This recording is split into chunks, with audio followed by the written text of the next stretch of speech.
Time for another Forest Fact Break, brought to you by the Oregon Forest Resources Institute. Today's topic, carbon capture.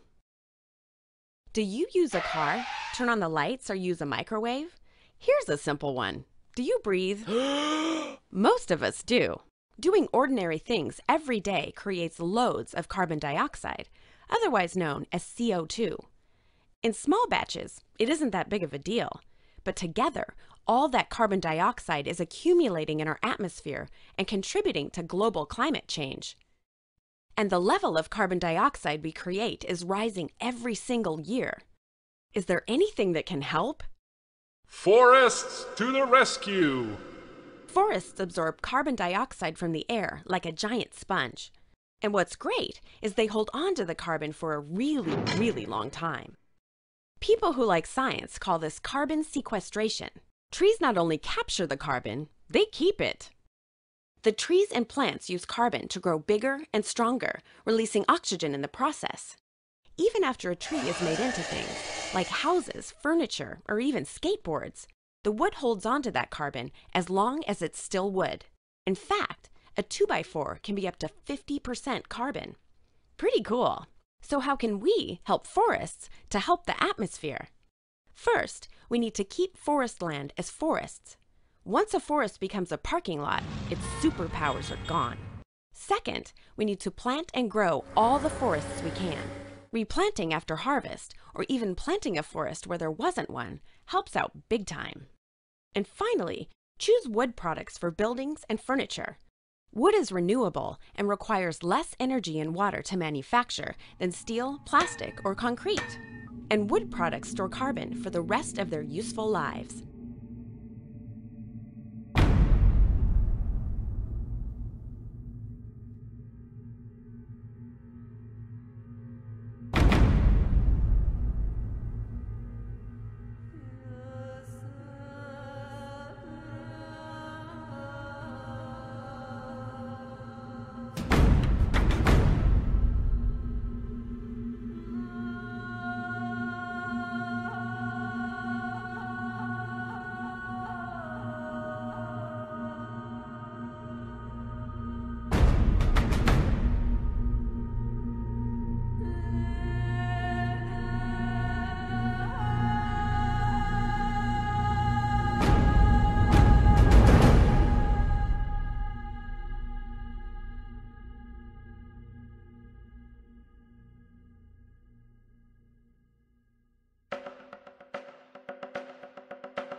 ready na ba kayo na matutunan yung rubber tree tapping? Yes, sir. Ready, ready. Sige, pupunta na tayo dito sa aming lupa. Okay. So, ito yung rubber tree farm namin, Cadaveros Rubber Tree Farm. So, meron kami rito 2,000 plus na rubber tree at this moment. So, tinanim namin ito before, way back 7 years ago. So, 7 years ago, ito na ngayon yung resulta. Bago nga pala ako nahilig sa pagpa-farming, isa pala akong seaman. 3 taon pala ako sumakay ng barko. Ang pamilya namin ay marino, ang tatay ko ay isang seaman, ang mga kapatid ko ay isang seaman. After kong sumakay ng barko ng 3 taon, napag-isip-isip ko na mag-negosyo at isa itong farming ang nakita kong potential na negosyo. Noong 2008, nagsimula kami magtanim sa farm at ito ay naging daan para kami itanghalin as National Model OFW Family Year Awards ng OWA noong 2014 at winner kami na Sea-Based Category Region 4B at National Winner na Sea-Based Category 2014. Nakatanggap din kami ng Mayor's Award noong March 5, 2015 during the celebration of 143rd founding anniversary of the city of Puerto Princesa. Alam niyo ba yung farm namin ay binisita ng isang mataas ng kawani ng ating gobyerno?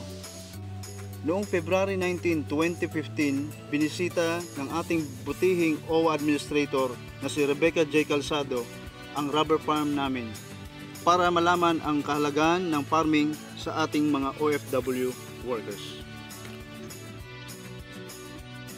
Kung ang lahat ng Pilipino, bata man o matanda, ay magbabalik tanaw sa ginagawa ng ating mga ninuno na ang kabuhayan ay magtanim at mangisda, yun ay nagpapatunay na walang magugutom sa bansang Pilipinas. Ito ay kumpas ng ating tagumpay. Dami. Dito na tayo. So ito yung isa sa puno namin na nag-matured na, no? So kung titingnan nyo, malaki na siya. So meron na siya mga 47 na inches ang diameter niya. So itong nakikita nyo na to ay ito yung cut kung saan dumadaan ang latex niya o yung tinatawag na dagta niya. Itong part na to, simula rito sa normal na training, so 2.5 meters ito. From here hanggang dito sa dulo niya ay hanggang 5 years yan na ninyong dadagtaan. So tuloy-tuloy siya. Yes. Pagkatapos niyan dito, maghihilom ito, dito naman sa kabila ang cut. Paano yun siya, sir? Pataas, pababa? Yes, pataas from here, pababa siya. So maghihilom ito siya simula dito hanggang dito yung tinatawag na lifespan niya. So maghihilom ulit siya, babalikan naman dito sa kabila. So hanggang 35 years siya. 35. So, sir, pag naghilom po ito, di ba sa kabila na, pwede po ba ulit siya babalikan dito? Yes, definitely. So pagka dito ay naghilom na sa kabila, pwede ka naman dito ulit sa kabila. Hanggang So, 35 years. Hanggang po yun 35 years. Yeah. So alternate ang pagtatapping dito o pagkuha ng latex. Sir, gaano po kadami ang napoproduce ng isang puno ng rubber? Actually, ang napoproduce ng isang rubber tree ay 0.25 kg every other day or 1/4 kilo na latex every other day.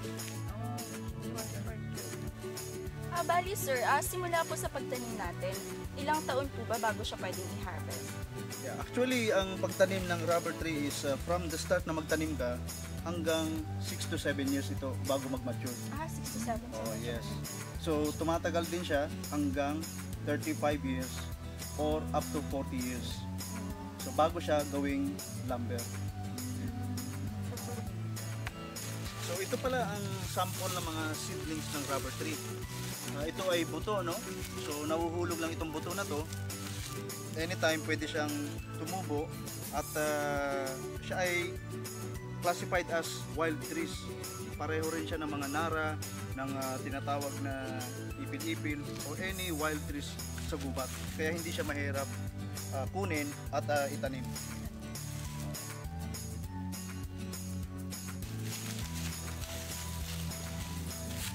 So gusto ko rin pala ipaliwanag sa inyo na itong puno na ito ay budded o marketed katulad ng ginagawa sa mangga. So ang lifespan niya ay 35 to 40 years. At the same time, ang mga uses nito ay napakarami. Tulad po ng ano, sir? Normally, ang gamit dito, ginagamit ito sa ship o sa mga barko. Yung tinatawag ng mga fender para hindi bumangga dun sa port, hindi magasgasan ng barko. Ginagamit din siya sa building for anti-earthquake. Talaga, sir? Yes. Nice. At ginagawa rin ito siya sa mga roads. Kaya yung lahat ng mga roads natin ay mayroong part yan ng rubber tree. Yan ay ilan sa mga major na gamit ng rubber tree. Pampatibay. Yes. At ang maganda rito, billion ang mga sasakyan sa buong mundo. Ang gulong ng sasakyan ay nanggagaling sa rubber tree. Makadami. Alam nyo ba ang rubber tree ay merong 50,000 uses? Yes. At tinatawag ko itong tree of the universe. Yes. Bakit po siya tinawag? Dahil kahit ang NASA, yung eroplano ng NASA, ay pag bumiyahe dun sa outer space, merong content ang mga NASA o mga satellite ng rubber. At So para din po pala siyang puno ng niyog. yes, exactly. Ang puno ng niyog ay meron siyang 1,000 uses at ang bamboo ay merong 1,000 uses. Kaya ang Pilipinas, kung magtatanim ng mga bamboo o coconut, especially ang rubber tree, I think walang mahirap sa Pilipinas. Kasi sila ay mga major product export natin. Yan ay yaman ng Pilipinas. Marami po kayong ganyan. Yes. Sir, napansin ko din pala, marami kayong tanim kahit ano po.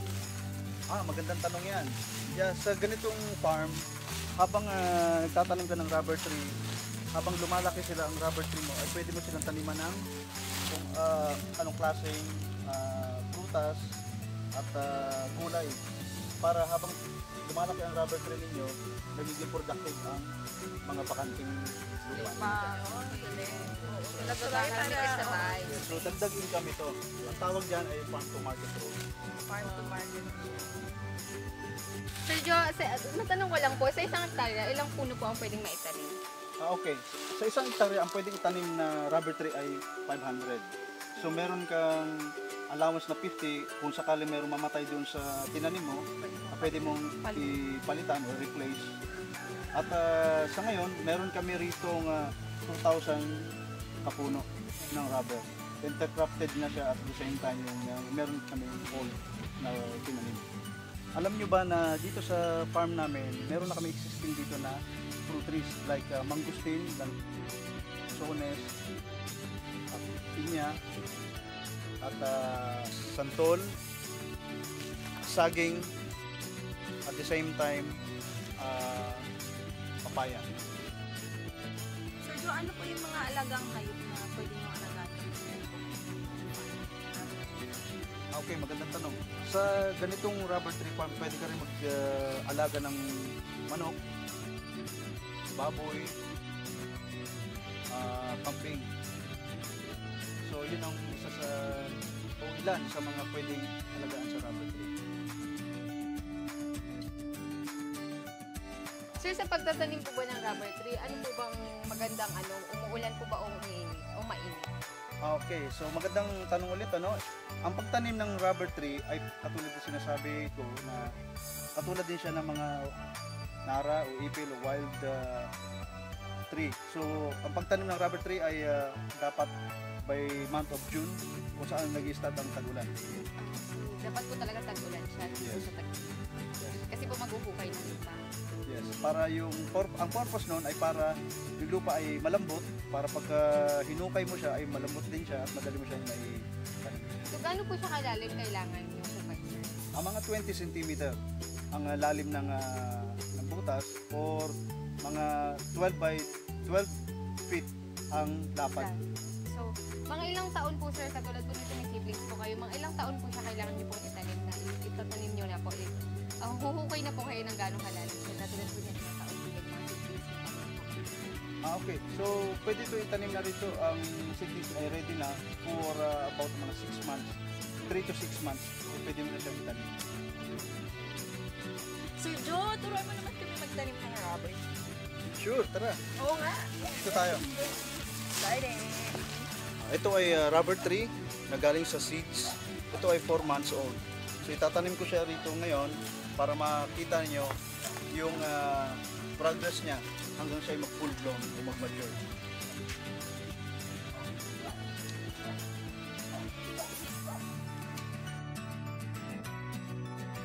Ang pag-asa ng Pilipinas.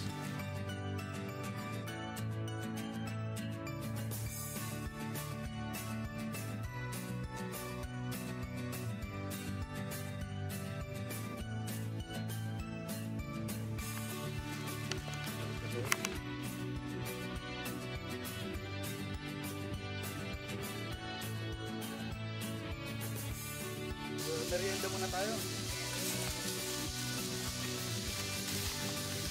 Yan ang Sagi! yes, Favorite ko yan. kamote. Kayo po nagluto? Oh, yeah. Pinaluto ko kanina. Oh. Sarap. So kung meron tayong kamote at saging sa farm, I think walang magugutom. At may pakwan pa. Yes, para ito sa refreshment natin. O kung tinatawag nating dessert. So yan.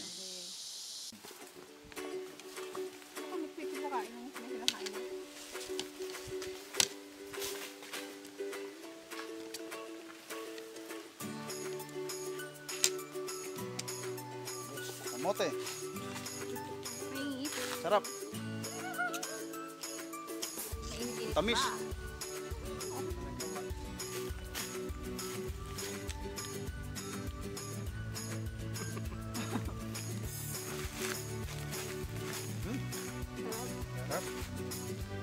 Manamis-namis. Ang history ng rubber tree ay nagmula pa ng 1700 na ang merong isang Italian na pumunta sa Brazil at kumuha siya doon ng 70,000 seeds.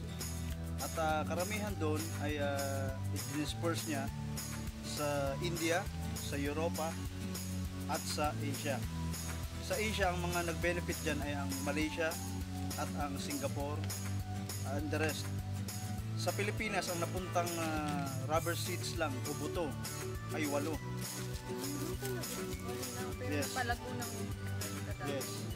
So, 8 lang siya sa Mindanao, sa Zamboanga, Sibugay siya itinanim. At look at Mindanao. Doon po galing lahat ng rubber tree. Yes.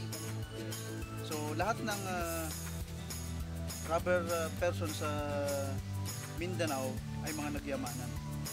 So, ganun katindi ang benefits ng rubber tree sa Pilipinas. At kami ay parang naging subsidiary lang ng rubber tree in Mindanao. So, meron isang governor from Mindanao pumunta rito at nakita nila na ang mga bulubundukin natin ay nakatiwangwang lang o walang mga tanim. So, dito ngayon nag-start ang mga rubber farmer at naging asosasyon ito. So, marami na sa katulad namin na nagtanim way back 7 years ago ay mga matured na yung mga trees nila at marami na rin sa amin ang nagbe-benefit at ang nakakapag-harvest at the same time nakakapagbenta ng raw materials niya. At ito ay ginagawa ng for export na. Dahil napakadami niyang gamit. Sabi nyo nga po kanina 50,000. Yes, totoo. Yes, meron itong 50,000 uses. So ngayon lang ako nakakita ng tanim na merong 50,000 uses. So kung lahat ng Pilipino at lahat ng bata ay matututunan ang rubber tree plantation, so igagaranti ako sa inyo na ang Pilipinas ay walang mahirap.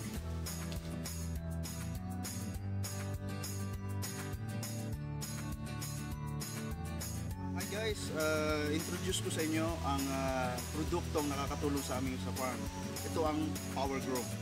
Ang Power Grow ay tatlo ang nasasakop na benepisyo. Pwede ito gamitin sa lahat ng halaman tulad ng rubber tree, bamboo, at palay, gulay at iba pa. At pwede rin itong gamitin sa fish pond. Pag in-apply ito, dadami ang lumot na siyang pagkain ng isda at natitiyak ko na bibigat at lalaki ang mga isda na to. Ang Power Grow Green ay growth booster. Pinapalaki niya ang ugat ng halaman para ito ay maging manatiling malusog hanggang siya ay mag-mature.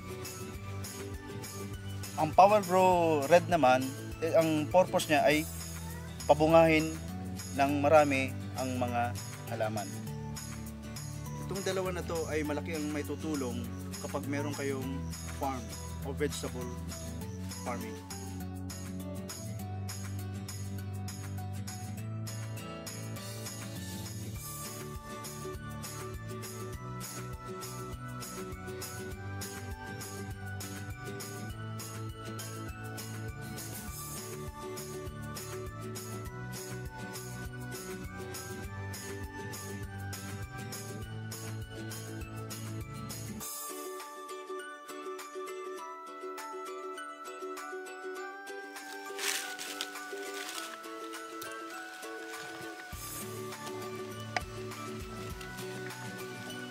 Yummy!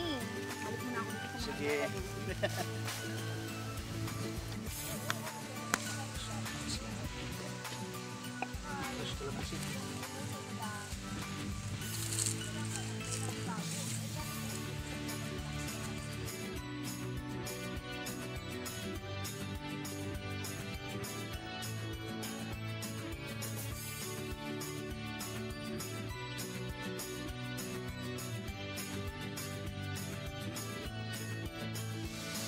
Hala, yun na oh. Parang gatas nga siya. Wow! Yun yung latex. So ganito ang pagtatapping ng rubber tree. Kailangan hindi pasmado ang inyong kamay. Katulad sa bansang India or Thailand, Vietnam, ang mga babae nila doon ang mga nagtatapping dahil ang mga kamay nila ay mga hindi pasmado. So ganito ang sistema.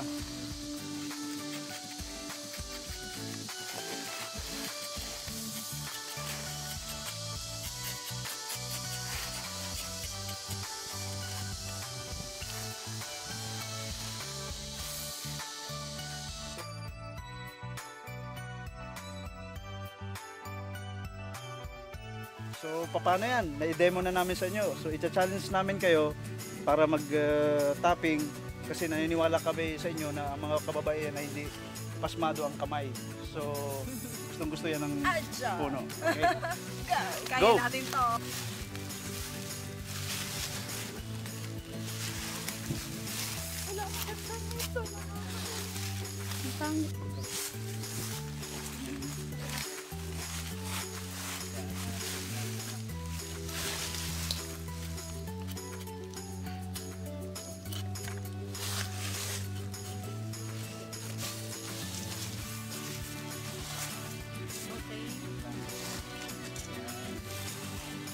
Galing, galing!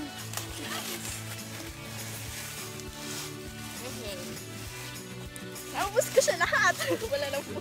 Ayos.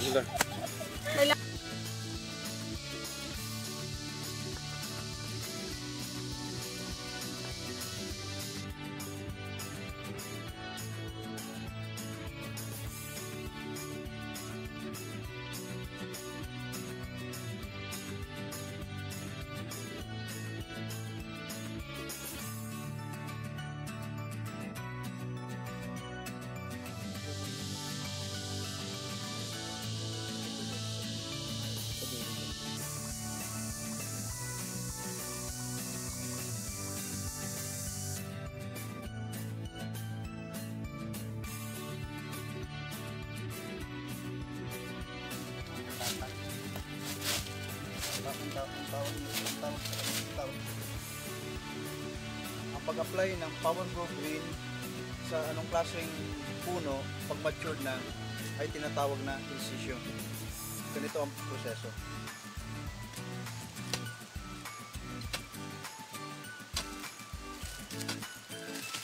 Dapat magbutas ka ng 4 sa paligid ng puno.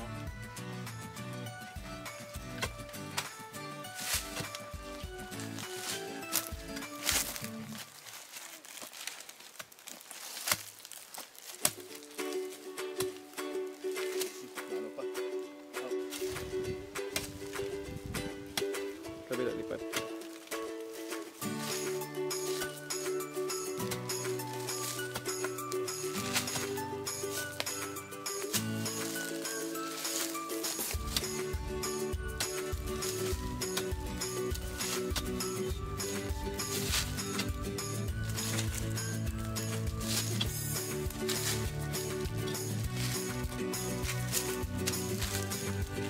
Kapag nakapagbutas ka na ng 4 sa paligid ng puno, pwede mo lang i-apply ang Power Grow Green. So ganito siya, no?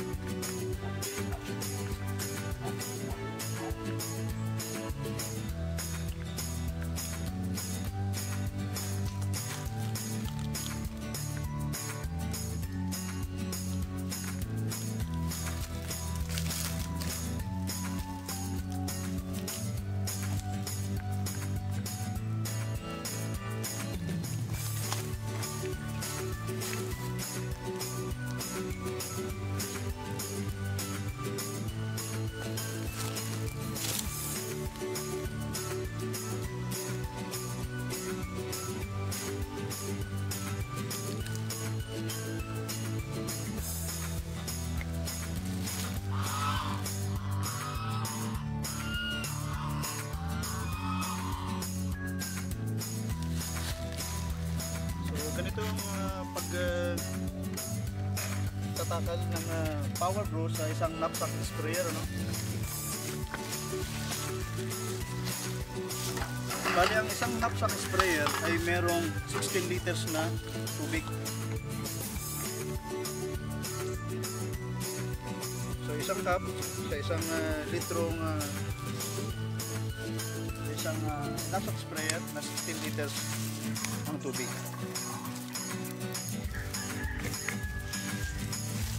Ready na tayo for fertilization. Pag-fertilize pala ng rubber tree o any crops sa bukid ay dapat mag-start ng 6 o'clock in the morning hanggang alas 9 ng umaga. At babalikan mo ito sa bandang hapon ng 4 o'clock in the afternoon hanggang 6 p.m. in the evening. So ito po ang rubber tree. So itong rubber tree na to ay meron itong 1 year old.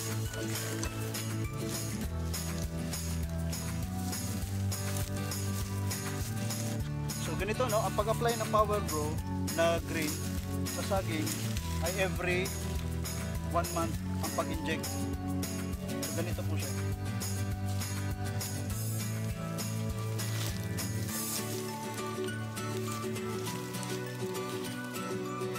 Gagamit po tayo ng 5 ml na Power Grow Green sa saging para lumaki o dumagdag ang paglaki niya.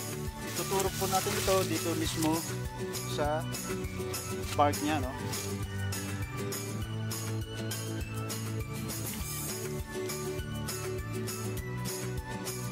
So every month po ang pag-inject nito hanggang siya ay lumaki ng full blown. At kung siya ay full blown na at meron na siyang puso, siya ay nagpapahiwatig na, lumalaki na yung bunga niya. Ang gagamitin naman po natin ay ang Power Grow Red. So ganito rin po ang procedure. Kukuha tayo ng Power Grow. I-inject po natin.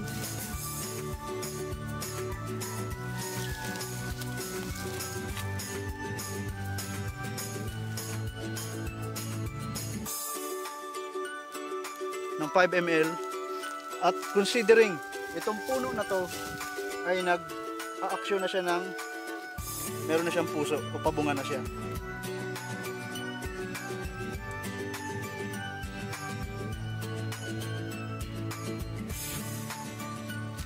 So ganito po ang magiging resulta niya at gagarantiya ko po na ang Power Grow ay mapisa sa saging at lumalaki ito ng halos tao na bunga.